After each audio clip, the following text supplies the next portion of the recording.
Oke, orang akan masuk ini semester 6 ya. Semester 6 ya sebentar lagi harusnya selesai.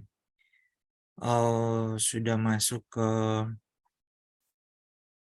peminatan ya. Karena kalian tidak ada peminatan ya mau tidak mau harus masuk ke epidemiologi. Nah, salah satu keistimewaan dari epidemiologi adalah kita bisa melakukan penyidikan. Jadi kalau ada satu wabah, kita bisa melakukan tindakan penyidikan. Eh, Kalau epidemiologi itu simbol yang sering dipakai adalah jejak kaki dan tanda pembesar, eh, loop ya. Jadi kalau mau melihat sesuatu, menyelidiki sesuatu, melakukan investigasi, jadi kita menaruh perhatian yang mendalam terhadap eh, tanda dalam hal ini yang berkaitan dengan kesehatan masyarakat. Nah, itu yang akan orang belajar sekarang. Jadi menjadi seorang epidemiolog adalah orang yang mampu untuk melakukan investigasi, membuktikan bahwa satu wabah ini disebabkan oleh salah satu faktor. Wabah ini disebabkan oleh penyebab tertentu dan itu harus terjawab. Nah, bagaimana cara dia menular, bagaimana dia bisa sampai ke satu daerah, itu semua kita pelajari lewat penyidikan atau investigasi wabah. Nah, investigasi menurut Mao Zedong, dia bilang disamakan dengan bulan-bulan panjang kehamilan dan menyelesaikan masalah dengan hari kelahiran. Jadi dia bilang kalau orang melakukan investigasi itu bukan sesuatu yang cepat, itu membutuhkan waktu seperti bulan-bulan kehamilan, dan kalau kita melakukannya dengan baik, maka di akhir dari suatu masalah ini kita tidak akan mendapatkan kendala yang berarti. Menyelidiki satu masalah ini memang berarti kita berusaha untuk menyelesaikannya. Ya, jadi kalau kita berusaha melakukan penyidikan berarti kita berusaha untuk menyelesaikan masalah ini. Itu kira-kira pengantar untuk investigasi.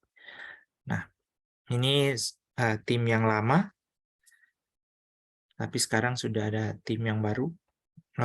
Hanya ada siapa di jadwal? Di jadwal ada Dr. Stevi yang ketambahan baru, sama ada dosen dari Poltekkes. Itu teman saya juga, dia S2 epidemiologi dari Semarang. Nanti dia akan mengajar kalian sesuai dengan apa yang sudah dibagikan di dalam RPS. Ya.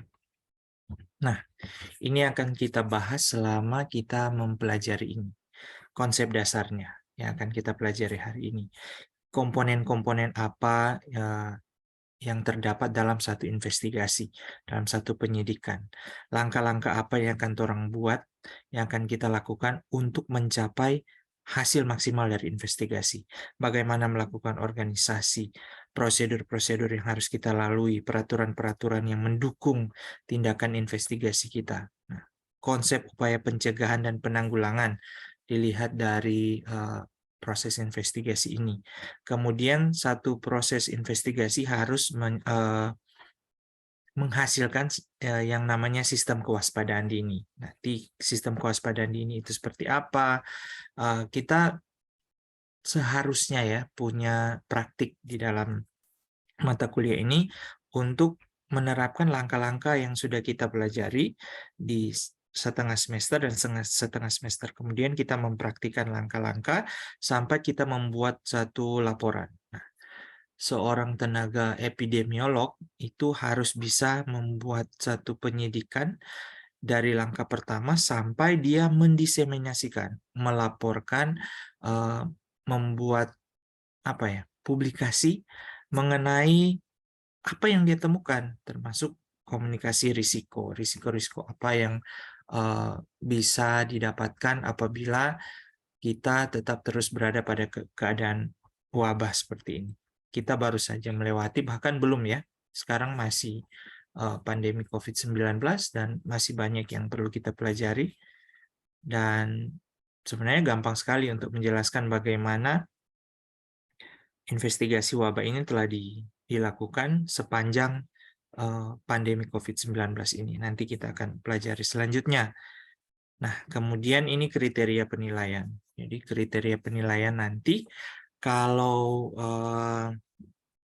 sepanjang perkuliahan ini ada yang dibebankan oleh Unima harus hadir 80% dari 16 pertemuan. Kemudian ada tugas kelompok, kita akan melakukan praktik ya, bukan praktik survei, praktik penyidikan wabah. Kemudian ada tugas mandiri, UTS, dan IAS. Ini standar untuk semua mata kuliah, saya rasa seperti itu. Tapi untuk penyidikan wabah ini kita akan melakukan simulasi atau justru kita akan turun langsung ke lapangan untuk mempraktekkan bagaimana melakukan penyidikan wabah yang baik dan benar. Sehingga kalau kita lulus bekerja di puskesmas dan di dinas, kita tidak perlu mempelajarinya lagi. Kita sudah pernah belajar dan kita tinggal mempraktekkan apa yang dilakukan orang-orang di lapangan, di puskesmas dan dinas kesehatan tentang penyidikan epidemiologi, PE, investigasi wabah. Nah, ini istilah-istilah yang digunakan memang berbeda-beda, tapi prosedur di dalamnya itu sama. Oke, ini kita masuk ke konsep dasar dari investigasi wabah atau penyidikan wabah ini. Apa itu investigasi? Investigasi berarti kita melakukan selidik. Jadi selidik kalau di Kamus Besar Bahasa Indonesia, penyelidikan itu usaha untuk memperoleh informasi melalui pengumpulan data. Jadi menyelidiki itu mengumpulkan informasi dari data. Nah, ada proses di sana, ada cara, kemudian ada perbuatan menyelidiki, kepo, melakukan pengusutan. Jadi kita melihat satu bukti, kita akan mengikuti bukti itu mengarah pada bukti yang lain. Nah, itu masuk pada pelacakan. Jadi kita bisa melakukan pelacakan. Misalnya kita mendapatkan satu kasus demam berdarah misalnya di suatu daerah. Kita bisa melakukan pelacakan dari mana dia tertular. Siapa penderita pertama? Siapa yang membawa kasus ini ke tempat ini? Nah, itu kita bisa melakukan pelacakan. Kalau investigasi ya penyelidikan dengan mencatat atau merekam fakta, peninjauan, percobaan, dan sebagainya.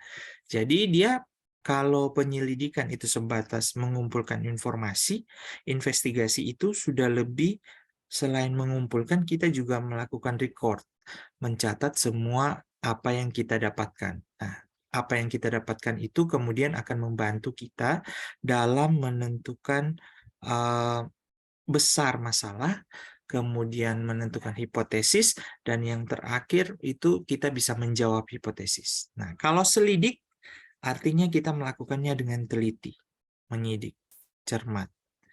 Makanya gambarnya, kadang kalau orang melakukan sidik, itu ya sidik jari. Berarti dia memperhatikan dengan cermat, dengan teliti. Ini lekukannya seperti ini. Nah, itu kira-kira arti kata dari investigasi atau penyelidikan yang akan kita pelajari sepanjang semester ini. Selanjutnya, penyelidikan epidemiologi. Ini penyelidikan yang dilakukan untuk mengenal sifat-sifat penyebab, sumber, dan cara penularan, serta faktor yang dapat mempengaruhi timbulnya wabah.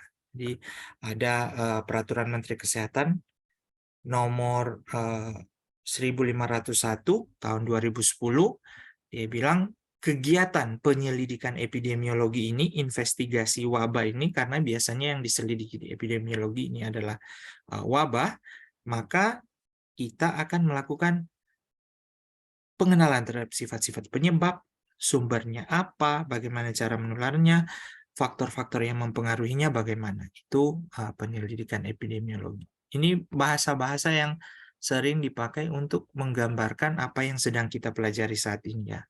Nanti kalian bingung, oh, katanya investigasi wabah, penyelidikan epidemiologi, pemeriksaan epidemiologi. Itu semua istilah-istilah yang dipakai untuk merujuk pada tindakan yang sama, yaitu mengenal sifat-sifat penyebab, sumber, dan cara-cara penularan, termasuk faktor yang mempengaruhi. Nah, ini dia. Wabah dan KLB. Adakah yang bisa memberikan pernyataannya kepada saya apa beda wabah dan KLB? Siapa yang bisa? Apa beda wabah dan KLB? Ini sudah semester 6. Apa beda wabah dan KLB? Atau mau tunjuk satu-satu?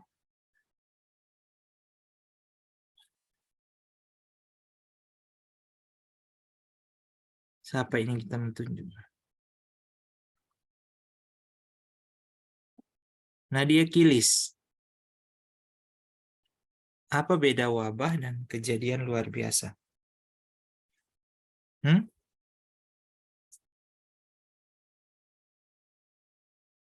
Apa Nesti?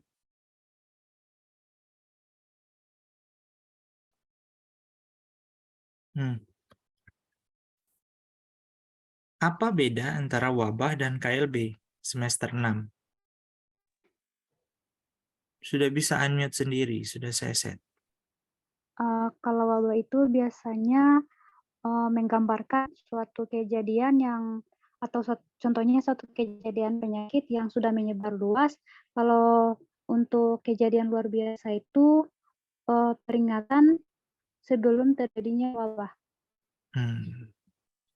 Jadi kalau kejadian luar biasa itu bukan itu berarti sistem kewaspadaan dini ya. Kalau ada peringatan sebelum terjadinya wabah, kalau kejadian luar biasa itu bukan peringatan sebelum terjadinya wabah. Jadi ada irisan antara wabah dan KLB. Jadi wabah itu berarti ada satu penyakit menular. Dia sudah melewati satu wilayah geografis, jadi sudah meluas, kan tempat, orang, dan waktu. Tempatnya dia sudah jadi 2 kali lipat, waktunya cepat, orangnya tambah banyak 2 kali. Jadi meluas daerah, tempat, orang, dan waktu. Ingat, kalau dia ada peningkatan 2 kali lipat, tempat, orang, dan waktu itu berarti lebih cepat 2 kali, itu berarti ada wabah, ada tanda-tanda wabah. Sedangkan kejadian luar biasa itu biasanya ditetapkan oleh pemerintah setempat. Jadi wabah ini sudah berbahaya, kejadiannya sudah melebihi ambang batas biasanya, dan ini sudah cukup berbahaya. Jadi sudah luar biasa. Nah, ada dulu rumus sesat yang sering dipakai, 2N tambah 1. 2N tambah 1 sudah disebut sebagai KLB. Nah, berarti kalau ada kenaikan 2 kali lipat pada bulan dibandingkan dengan bulan sebelumnya atau bulan yang sama tahun sebelumnya, misalnya kejadian DBD pada bulan Januari 2023 itu jumlahnya 50 kasus. Pada bulan Februari dia meningkat menjadi 101. Itu berarti dia sudah masuk pada wabah KLB. Ini hitung-hitungan gampang yang sebenarnya tidak ada di teori. Ya. Kemudian atau pada bulan Februari tahun 2022 kemarin jumlah DBD dia hanya berjumlah 50. Tapi tahun ini di bulan yang sama tahun 2023 jumlahnya sudah 101. Jadi kan 2N tambah 1. Nah, itu sudah digolongkan dalam KLB. Nah, bagaimana dengan penyakit-penyakit tertentu yang ada satu kasus saja, dia sudah disebut KLB. Seperti apa? Seperti polio, kemudian rabies. Nah, itu juga bisa dipakai rumus ini ya.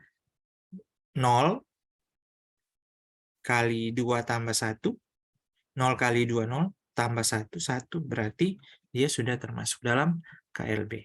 Nah, itu rumus-rumusan gampang yang sering dipakai untuk menentukan yang mana wabah, mana KLB, tapi kriteria yang kita pakai untuk menentukan apakah ini dia KLB atau bukan itu, dia tetap harus ditetapkan oleh epidemiolog yang memberikan masukan kepada pimpinan daerah, dan dia akan keluar dalam bentuk peraturan bupati, peraturan wali kota. Ini dia, wabah. Kejadian berjangkitnya penyakit menular dalam masyarakat yang jumlah penderitanya meningkat nyata. Lebih daripada keadaan yang lazim pada waktu dan daerah tertentu, serta dapat menimbulkan malapetaka. Ini wabah ini ditetapkan oleh Menteri Kesehatan. Nah, kalau KLB ini ditetapkan oleh Bupati atas laporan Kepala Dinas Kesehatan. Itu bedanya. Nah, ini kriteria-kriteria KLB, kurang lebih sama dengan yang sudah saya sampaikan tadi. Jadi ada penyakit menular yang timbul, sebelumnya tidak ada, tidak dikenal, kemudian dia ada peningkatan kejadian penyakit atau kematian secara terus-menerus selama 3 kurun waktu. Jam, hari, minggu, kalau dia 3 kurun waktu itu dia terus-menerus terjadi, berarti dia masuk kriteria KLB. Kemudian ada peningkatan kejadian penyakit kematian 2 kali dibanding dengan periode sebelumnya, saya sudah jelaskan tadi. Jumlah penderita baru dalam 1 bulan ada kenaikan 2 kali lipat, dia sudah disebut ada KLB. Dan kita sebagai tenaga epidemiolog wajib untuk memberikan, pertama kita melakukan penyelidikan, sambil itu kita juga sudah bisa untuk membuat satu kajian supaya kebijakan itu tidak datang terlambat. Tentu kalau di birokrasi ya dari puskesmas, misalnya dinas kesehatan melalui kepala dinas ada mekanisme untuk penyampaian laporan kepada bupati, kepala daerah, wali kota agar segera ditetapkan bahwa sekarang sedang masa KLB, seperti itu. Ya. Ini kriteria Dirjen P2 ya, tahun 91. Ini angka rata-rata per bulan selama 1 tahun, naik 2 kali lipat dibanding dengan angka rata-rata per bulan dari tahun sebelumnya. Case fatality rate, ada kenaikan kematian akibat kasus yang sama, itu 50% atau lebih dibanding periode sebelumnya, ini sudah masuk ya. Kemudian PR, jadi proportional rate, penderita baru dia naik 2 kali lipat dibanding periode sebelumnya, kita sudah bisa melakukan proses atau prosedur menyatakan KLB ini.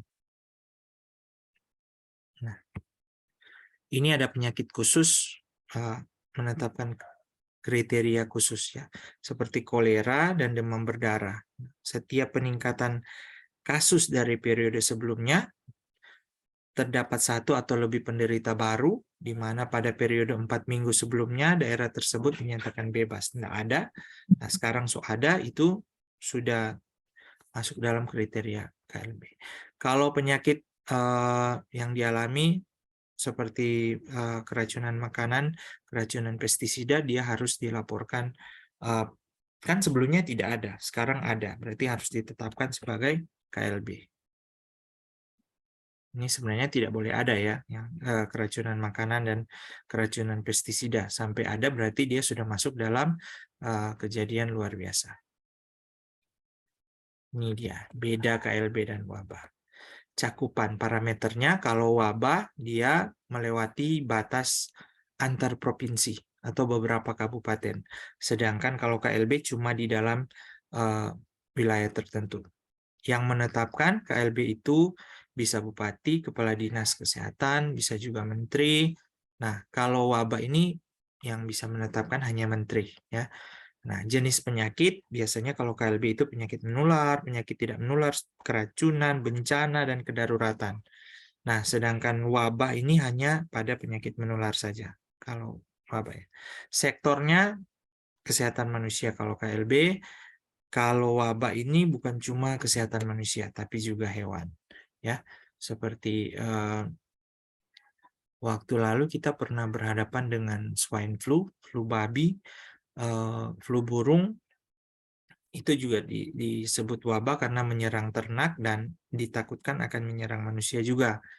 Ya, ya, ini dia. Kalau KLB dan wabah, KLB itu biasanya skopnya kecil, daerahnya juga tidak terlalu luas di dalam sini, kemudian waktu juga tidak terlalu lama, dampak yang ditimbulkan tidak terlalu berat, itu semua KLB. Sedangkan kalau dia semakin besar kasusnya, waktu perjalanan penyakitnya lebih lama, dampak yang ditimbulkan lebih berat, daerah yang terdampak itu lebih besar, itu sudah masuk dalam wabah.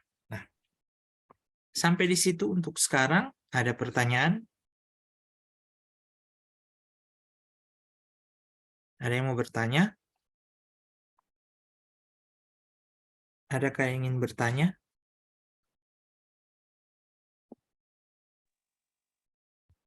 Silahkan. Dengar. Apa? Belum? Oke, kalau belum berarti minggu depan semoga cuacanya so bagus dan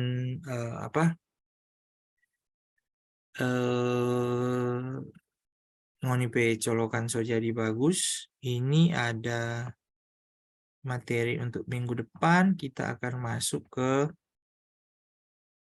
komponen penting investigasi wabah, termasuk langkah-langkah yang dilakukan. Itu orang akan bahas sekalian minggu depan. Seperti biasa, kalau ada yang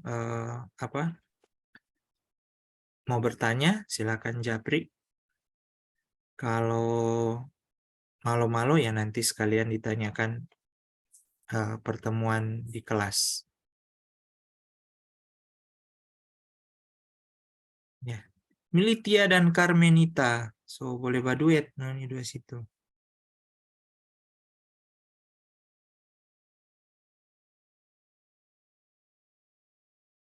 Ada lagi yang lain?